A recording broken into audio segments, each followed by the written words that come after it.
Okey, baik. Dengan ceritanya apabila Kak Adib berlakunya simptom-simptom Bell's palsy ini, ianya sedikit sebanyak mengganggu proses kerjaya Kak Adib sendiri. Dengan ceritanya kena kebetulan watak jahat, tapi disebabkan tu menggunakan sebenarnya kelebihan mulut sengit dan sebagainya tu. Yang masa saya kena tu saya shoot iklan yang memang nak pakai muka, tapi klien tu dia memang suka bila saya buat muka-muka komik lah macam dia inilah juga enak digunakan, tapi nasib baiklah karakter saya tu memang menyengit-nyengitkan muka kan. Oh, memang kenalah. Buat muka all these comedic expressions. So tak ada masalah. The second one, saya ada lagi satu shoot iklan yang tu memang dia nak pakai muka sangat sampai nak fokus dekat-dekat. Tapi nasib baik karakter tu pakai selendang. So di sini saya selindungkan sedikit dan kamera angle tu lebih kepada yang baik. Tapi yang watak jahat tu kan, watak Puan Sri jahat, saya bagi tahu pihak produksi, saya tengah mengalami penyakit ni. Tapi saya rasa kalau Puan Sri tu muka dia macam sengit sikit, dia nampak lagi evil kan. Lagi setan muka dia kan. So dengan setuju benda tu dan itulah yang saya gunakan di dalam karakter tersebut. So alhamdulillah saya sangat beruntung kerana benda-benda ni works for me. Sebab karakter dan personality saya sebegitu. Tapi kepada anda yang mungkin, saya dapat juga orang yang bagi maklum balas, aku memang tak jumpa kawan-kawan sebab malu benda ni. Tak apa dek, kita boleh keluar sebab sekarang kita pakai mask. Kita pakai mask, boleh pergi supermarket semua kan.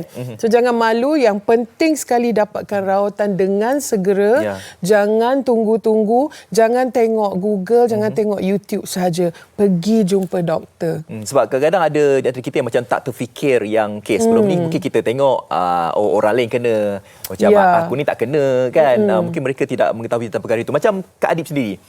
Okey, Kak Adib mengetahui tentang Bell's palsy ni saya percaya dah lama dah. Pernah tak terfikir macam suatu hari nanti mungkin aku akan terkena juga ke, atau pernah tak macam terfikir macam tu? Sebenarnya saya beruntung lagi sekali, alhamdulillah, sebab sebelum ni abang saya pernah kena.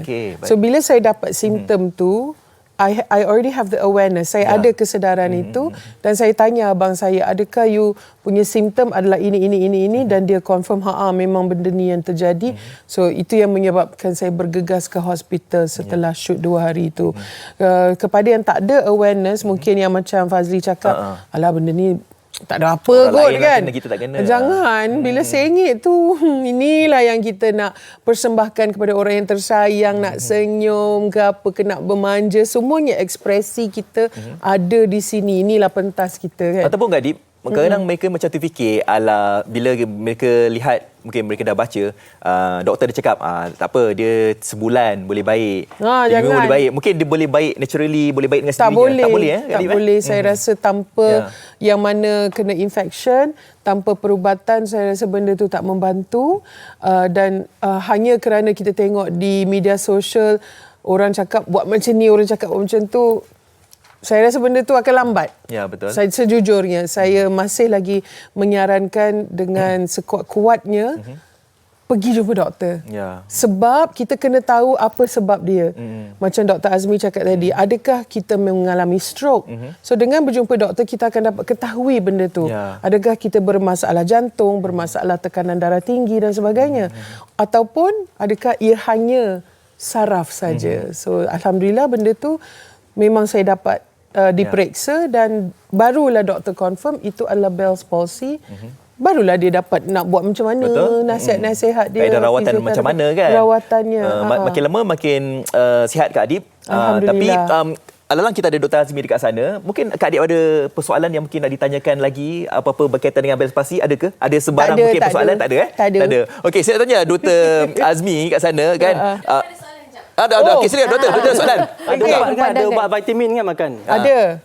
Ubat vitamin ada, tapi disebabkan kita diabetik, saya tak boleh ambil antibiotik steroids tu kerana ia akan mencanakkan lagi kandungan gula dalam darah tu, reading tu akan mencanak. So apa yang saya boleh makan hanyalah vitamin saja. Dan vitamin itu membantu. B kompleks. Vitamin B. Dr. Azmi, kalau misal kata mereka ni yang mungkin mengalami Bell's palsy ni,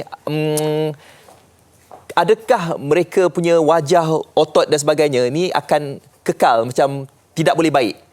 kesan sampingannya, adakah macam boleh kekal sehingga ke akhir hayat mereka? Okey, dalam pengalaman saya, kalau 90% pada pesakit saya akan recover, akan pulih. Ada segelintir pemulihan dia lambat sampai 6 bulan. Betul tu. Ada segelintir. Boleh kira 1 atau 2 pesakit lah. Tapi wajahnya akan kembali seperti biasa. Ada kan? satu yang kekal juga, yang lemah juga. Ada 1-2. Yang itu memang tak boleh buat apa. Harap tak masuk dalam golongan tu lah. Ya, Tapi in your case, I think you have full recovery. InsyaAllah. Tapi doktor melihat cara pengendalian Adibah Noor. Memang betul lah. Ye. Sebab tu cepat sihat, cepat pulih kan. Okey. Betul. Lagi satu tuntutan kerja kan, tuntutan kerja dan rezeki. Kak Dip juga sebenarnya mendapat watak-watak yang sesuai dengan keadaan sekarang. Nanti boleh kenang lah sebenarnya ketika watak ni, betul-betul sebenarnya memang wajahnya memang Boleh macam buat tu. trivia Bukan lah dibuat-buat kan. Boleh buat trivia, Tapi betul. alhamdulillah macam Kak Dip sendiri, simptomnya cuma di bahagian mata. Di bahagian bibir Di bahagian juga.